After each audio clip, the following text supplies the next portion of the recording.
Je passe donc la parole à Madame Fernandez. Je vous en prie, Madame. Merci, Monsieur le Président. Je remercie d'abord Madame Fonck d'avoir répété ce que nous avons dit hier, le groupe socialiste, en long et en large, toute l'après-midi en commission. C'est bien. Toujours dommage d'avoir visiblement raison trop tôt, mais je suis heureuse que vous l'ayez répété. Monsieur le Premier ministre... Oui, enfin...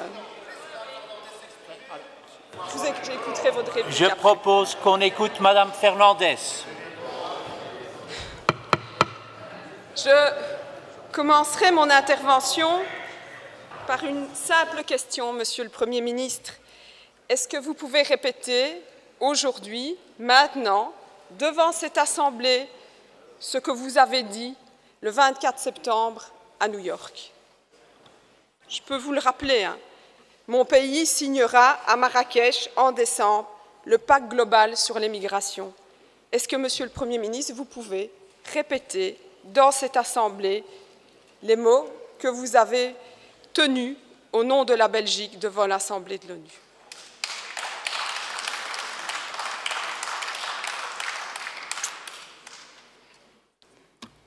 Votre silence en dit long. Allez. Madame Fernandez, je vous demande de continuer.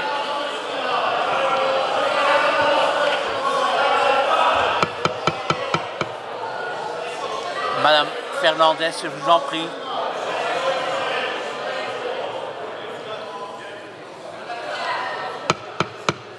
C'est bien, on retrouve l'ambiance du gouvernement, visiblement. Monsieur le Premier ministre, vous vous étiez engagé à la tribune de l'ONU, au nom de la Belgique, à signer le pacte. Et M. Calvo nous a fait parvenir, il y a quelques minutes, un document qui dit même que votre ministre des Affaires étrangères, le 3 octobre, a donné des instructions officielles pour ratifier ce pacte. Alors, que s'est-il passé depuis votre déclaration à New York? La NVA refuse donc désormais, et elle l'a rappelé, et catégoriquement, de signer. Elle a été jusqu'à lancer une campagne immonde, digne de l'extrême droite sur les réseaux sociaux. Après avoir déclaré à New York en septembre que la Belgique allait signer le pacte, vous avez dû, semaine après semaine, encaisser les coups. Vous avez été même remis en question comme Premier ministre. Vous avez été déshabillé. Vous avez dû venir ici au Parlement expliquer benoîtement que votre gouvernement, finalement, ne soutenait pas le pacte. Oui, Monsieur Michel, vos silences, vos réponses et les vociférations, encore aujourd'hui, de votre partenaire de gouvernement permettent de dire qu'à l'heure actuelle, à ce moment où nous débattons, la Belgique ne signera pas le pacte. Jamais, jamais vous n'avez répété dans l'enceinte de ce Parlement « La Belgique va signer le pacte ». Vous ne l'avez pas dit ici, vous ne l'avez pas dit non plus lors de votre conférence de presse d'il y a 2 jours, parce qu'il n'est pas possible de dire aujourd'hui que la Belgique soutient le pacte. Vous ne savez pas, vous n'avez pas su rappeler, Monsieur le Premier ministre, à l'ordre votre partenaire, la NVA, qui, comme on l'a rappelé, comme l'ambassadeur nous l'a expliqué en long et en large pendant les auditions, a activement été associé au pacte, a été associé aux négociations de celui-ci.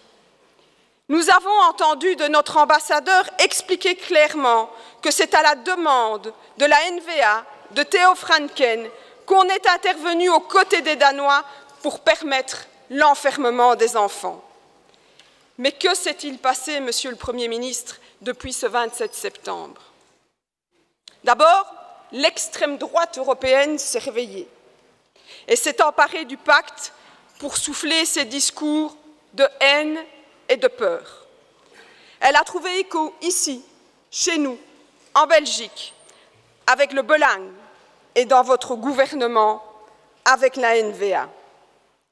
Depuis des semaines, nous avons assisté au sein de votre gouvernement à un face-à-face, à un bras de fer, entre le MR, le VLD, le CDNV d'un côté et la NVA seule de l'autre. Et vous, Monsieur le Premier ministre, depuis plus d'1 mois, vous êtes incapable de ramener le consensus dans votre gouvernement. Vous ne savez pas user de votre autorité de Premier ministre pour dire à la NVA « c'est fini, respectez vos engagements, respectez votre parole, respectez les règles du jeu, adoptez le pacte ». Ça, Monsieur le Premier ministre, vous êtes incapable de le faire. Nous ne pouvons constater qu'une chose. Avec les 3 partis, vous ne parvenez pas à faire plier la NVA. Vous êtes incapable de ramener le consensus au sein de votre gouvernement, et je pense que nous en avons encore eu la preuve il y a quelques minutes. Depuis 3 semaines, vous n'avez pas fait bouger la NVA d'1 centimètre, alors même que toute une série de partis, une large majorité de ce Parlement, s'est exprimée ici pour vous soutenir, pour vous aider à forcer l'ensemble de votre gouvernement à soutenir ce pacte, mais malheureusement, rien n'y fait. Des textes ont été déposés et le PS a co-signé, celui de nos collègues du CDH, qui, comme celui des Verts d'ailleurs, parlait d'un soutien sans ambiguïté, sans réserve et sans condition. Reconnaissons-le, nous avons cherché une solution pour que la parole de la Belgique, pour que votre parole, Monsieur le Premier ministre, exprimée à New York, ne soit pas bafouée. Et vous n'avez, encore une fois, pas réussi à faire bouger la NVA d'un iota. Il y a 2 jours, vous vous risquiez le tout pour le tout et vous choisissiez une conférence de presse pour dire que vous allez demander au Parlement de s'exprimer sur ce sujet et que vous avez l'intention de vous rendre à Marrakech pour y communiquer la position qui sera approuvée par le Parlement. Monsieur le Premier ministre, si je comprends bien, vous irez donc à Marrakech pour faire connaître la position du Parlement. Vous irez dire aux autres chefs d'État et de gouvernement ce que le Parlement fédéral pense du pacte ONU sur les migrations. Vous irez expliquer à votre ami Emmanuel Macron, à Xavier Bettel, que le Parlement belge a voté une résolution. Vous serez assis à une table et vous direz à vos voisins « Je suis le Premier ministre, mais je ne parle pas au nom de mon gouvernement. Quand je dis « on soutient le pacte », je ne veux pas dire que la Belgique soutient le pacte. Mais oui, une majorité de mon Parlement soutient le pacte, pas la Belgique. Une autre question très simple, Monsieur le Premier ministre. Parlerez-vous comme chef d'État et au nom de la Belgique à Marrakech? Je vous en prie, Monsieur le Premier ministre, à un moment donné, il faudra répondre. Dois-je vous rappeler le rôle d'un Parlement dans le débat qui nous occupe? Le Parlement, ici, donne un signal politique. Et c'est un très bon signal que le Parlement vous a donné. Et je crois que c'est très bien pour vous d'être renforcé par un soutien politique du Parlement. Mais le Parlement ne fait pas autre chose que de donner un signal politique. Le Parlement invite le gouvernement à défendre une position, à adopter une position. Mais la seule position que la Belgique peut défendre, c'est celle du gouvernement. Le Parlement contrôle le gouvernement, invite le gouvernement à prendre une position, mais le Parlement n'engage pas la Belgique. Il ne donne pas la position de notre pays. Permettez-moi quelques minutes de revenir sur la force, d'ailleurs, que ce gouvernement donne aux résolutions. Chers collègues, vous souvenez-vous de ce que nous avons voté ici le 25 octobre dernier à la quasi-unanimité?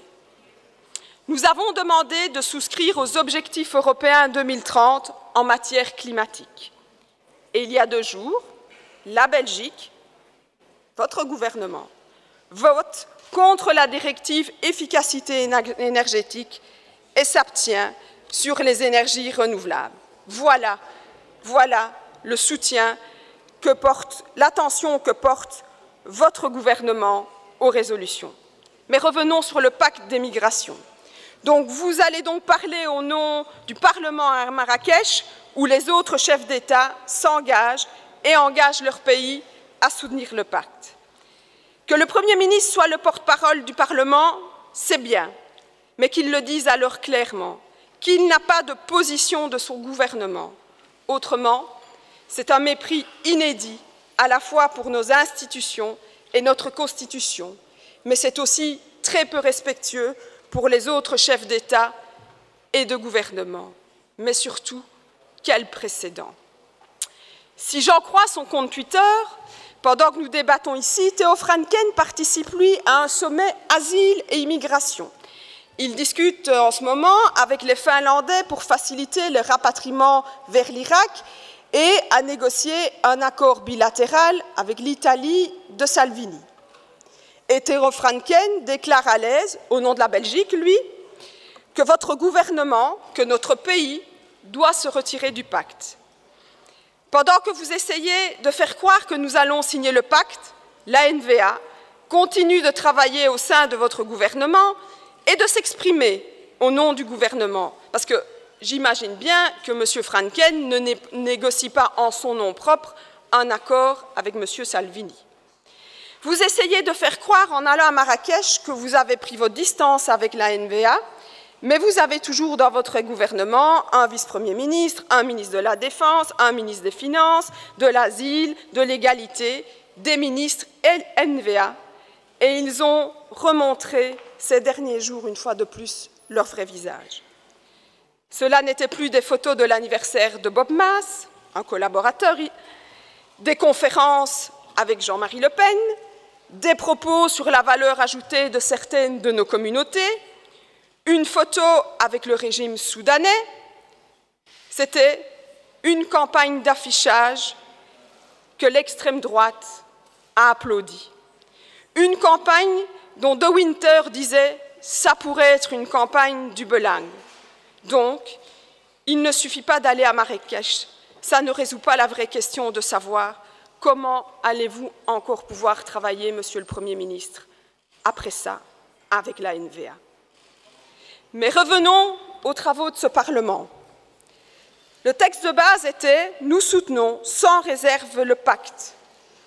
Comme vous l'avez dit à New York, comme le font la France de votre ami Macron, ou l'Espagne de mon camarade Pedro Sanchez, ou encore le Portugal, vous êtes venus chercher le soutien du Parlement et votre majorité propose un texte qui amoindrit la position des auteurs et les cosignataires du texte initial.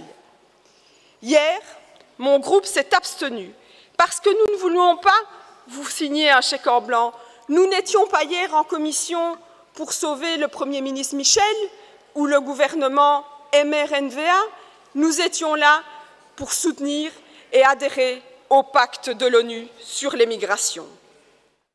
Et vos partenaires disent aussi soutenir ce pacte sans réserve, mais eux, ils ne veulent pas l'écrire. Pourquoi ? Soutenir sans réserve, sans ambiguïté, sans condition, on peut être imaginatif. Ce que nous craignons, c'est que la Belgique ne s'engage dans des déclarations interprétatives avec d'autres États, comme le Danemark, la Grande-Bretagne, les Pays-Bas ou d'autres encore. Oui, le texte que vous proposez de voter, Madame Fong, vous me l'avez dit hier, peut aussi permettre de s'entendre avec la France, l'Espagne et le Portugal. Néanmoins, reconnaissez que dans les débats que nous avons eus jusqu'à présent, jamais ces États n'ont été cités par les partis de la majorité. Jamais.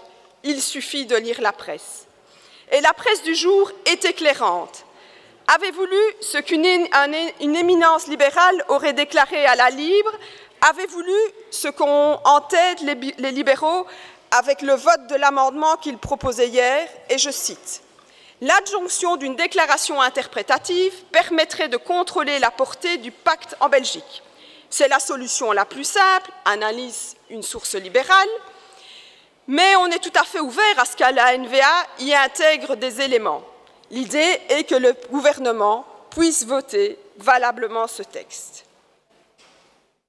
Je l'ai dit hier, autour de Marrakech, 3 sortes d'États se manifesteront.